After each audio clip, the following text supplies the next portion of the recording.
नागपूर शहरातील गिट्टी खदान पोलीस ठाण्याच्या हद्दीत दुर्दैवी घटना घडली। 29 मार्च रोजी आर्यन चंद्रशेखर पटेल वय वर्ष 16 राहणार सिद्दीकी लेआउट गोदनी हा आपल्या मित्रांसोबत पेटेसूर येथील स्वराज फार्म समोरील खदानीत पोहण्यासाठी गेला होता। दरम्यान पोहत असताना आर्यनचा पाण्यात तोल गेला आणि तो खोल पाण्यात बुडाला। घटनेची माहिती मिळताच स्थानिक नागरिक आणि पोलिसांनी तात्काळ घटनास्थळी धाव घेतली। काही वेळाच्या शोधानंतर आर्यनला पाण्याबाहेर काढण्यात आले, मात्र तोपर्यंत त्याचा मृत्यू झाला होता। मृतदेह पुढील तपासणीसाठी नागपूरच्या मेयो हॉस्पिटलमध्ये पाठविण्यात आला।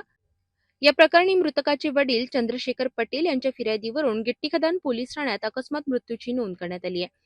पोलीस उपनिरीक्षक चौद खान पठाण हे पुढील तपास करीत असून, दरम्यान उन्हाळ्याच्या पार्श्वभूमीवर अशा खदानीतील धोकादायक ठिकाणी पोहण्याचे प्रमाण वाढत असून अशा घटना वारंवार घडत आहेत। मुलांनी आणि पालकांनी विशेष काळजी घेणे गरजेचे असल्याचे आवाहन प्रशासनाकडून करण्यात आले आहे।